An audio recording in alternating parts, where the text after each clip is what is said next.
one of the contractors apparently, in order to get around a ceiling obstruction, reduced the size of one of the cold air ducts by approximately 30%.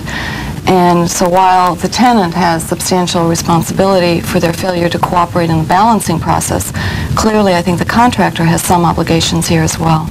Well, I understand that, but I think you need to know that in my discussions with Mr. Bader, the owner, and his lawyer, they told me that in connection with preparing for this mediation and just investigating the problem generally, they uncovered an RFI, which is some kind of change document or change order document, which was signed by someone in Mr. Palmer's office. And according to them, this document authorizes the change in the duct size. Well, there is an RFI, and I understand that that's the position that they're taking. I've seen the document. It does appear to bear the initials of an engineer who used to work for Palmer and Associates. He has left their employee, and he's now on assignment in Kuwait, and we have not been able to communicate with him. But I don't think the RFI will be deemed binding on Palmer and Associates for two principal reasons. First, a change of this magnitude really should have been initialed by Mr. Palmer himself. And it was not. It should have been initialed by him and logged in the project records, and we have verified that it was never so logged. Secondly, Mr. Palmer never would have approved this kind of a change. There was a way to accomplish what the contractor wanted to do without in any way impairing the operation of the air cooling system. He could have reduced the horizontal dimension while at the same time increasing the vertical dimension without any loss of air pressure and circulation ability. So we just don't think that the RFI is going to be a significant problem for us. We think we can prove it is not binding on us should this matter proceed to litigation. I understand what you're saying, but frankly, I think Palmer and Palmer Associates are very much at risk here. After all, if you have to go try this thing, you've got a witness who's is unavailable now and may be unavailable later on. But more important, you're faced with having to somehow convince people that the contractor and the subcontractor weren't entitled to rely on this document that came out of the architect's office. My own view is that's going to be kind of tough. Now, I don't know, Sue, you represent the carrier. You see a lot of these things. What do you think? Well, I think we may have some exposure, and so we might be willing to contribute to the cost to resize the ducts, but that's only provided the contractor, his sub, and the owner all contribute.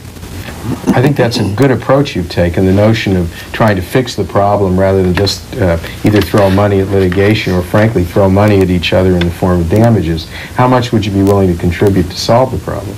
Well, at this point, we were thinking of something near 10% of the materials cost to fix the ducts. I think 10% is a place to start. Can I make that offer to the other parties? Yes, you can. We've given it a great deal of thought. I think it's fair. My only concern is, do you think they'll go for it? Candidly, I don't think so. I think the 10% figure is too low, and in order to get this thing settled, you're going to have to consider coming up with a greater contribution toward the settlement, but it's a place to start. Bottom line is Palmer's willing to put up 10% of the cost of the materials and leave the balance to the rest of the parties to throw into the solution. That's crazy. There's no way that I'm going to do that, Mike.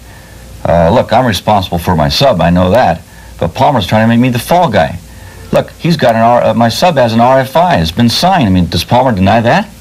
Well, he doesn't deny there's a piece of paper floating around out there, but there seems to be some question about who signed the paper, the authority of the person that signed the paper, and it is a little bit strange that it never appeared or never was logged in any of the project records. Yeah, I know that. I know that. Look, I'm in some amount of trouble here, Mike. The fact of the matter is my sub really screwed up. But there's no way I can put up any money. I just haven't got the cash. But let me try this on you. I've got a crew that I'm trying to keep busy, and my sub does too. Maybe between the two of us, we can do the labor and redo that ductwork. But by golly, Palmer's got to come up with the materials. And another thing, the owner's got to come up with those lock boxes. You know, they'll be fiddling around those thermostats, and we'll never get the system right.